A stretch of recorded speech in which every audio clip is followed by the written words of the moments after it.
قال المؤلف رحمه الله: الحمد لله العلي الأرفق وجامع الأشياء والمفرق ذي النعم الواسعة الغزيرة والحكم الباهرة الكثيرة، ثم الصلاة مع السلام دائم على الرسول القرشي الخاتم وآله وصحبه الأبرار الحائز مراتب الفخار.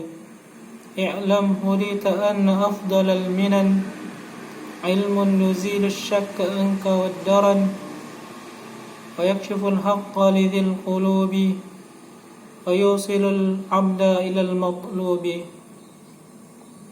فاحرص على فهمك للقواعد جامعة المسائل الشوارد، فترتقي في العلم خير مرتقى وتقتفي سبل الذي قد وفق. فهذه قواعد نظمتها من كتب أهل العلم قد حصلتها، جزاهم المولى عظيم الأجر والعفو مع غفرانه والبر.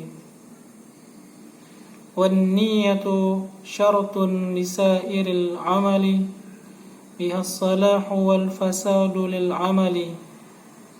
الدين مبني على المصالح في جلبها والدرء للقبائح، فإن تزاحم عدد المصالح يقدم الأعلى من المصالح، وضده تزاحم المفاسد يرتكب الأدنى من المفاسد. ومن قواعد الشريعة التيسير في كل أمر نابه التعسير، وليس واجب بلا اقتدار ولا محرم مع اضطرار، وكل محظور مع الضرورة بقدر ما تحتاجه الضرورة. وترجع الأحكام لليقين فلا يزيل الشك لليقين. والأصل في مياهنا الطهارة والأرض والثياب والحجارة. والأصل في الأضاع واللحوم والنفس والأموال للمعصوم تحريمها حتى يجيء الحل، فافهم هداك الله ما يمل. والأصل في عاداتنا الإباحة حتى يجيء صارف الإباحة، وليس مشروعا من الأمور غير الذي في شرعنا المذكور. وسائل الأمور كالمقاصد، واحكم بهذا الحكم للزوائد.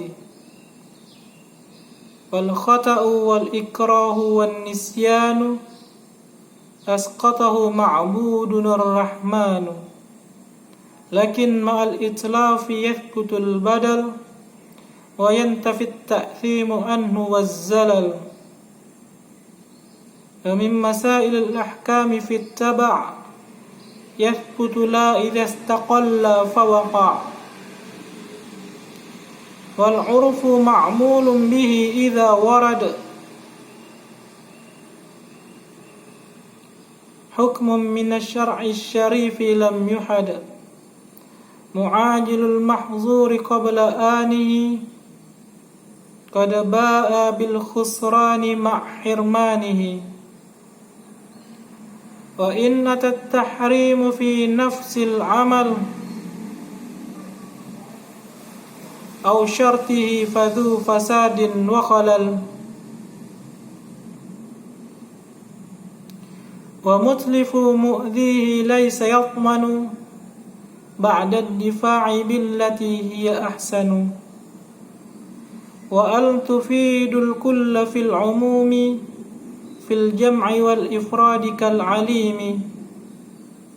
والنكرات في سياق النفي تعطي العموم أو سياق النهي كذاك من وما تفيدان معا كل العموم يا أخي فاسمعا ومثله المفرد إذ يضاف فافهم هديت الرشد ما يضاف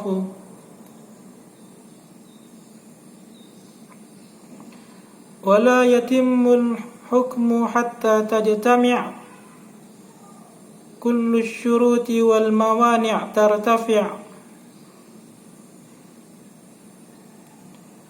ومن أتى بما عليه من عمل قد استحق ما له على العمل ويفعل البعض من المأمور إن شق فعل السائر المأمور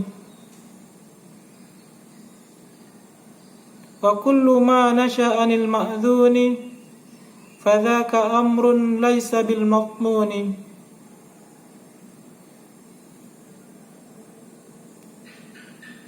وكل حكم دائر مع علته وهي التي قد أوجبت لشرعته وكل شرط لازم للعاقد في البيع والنكاح والمقاصد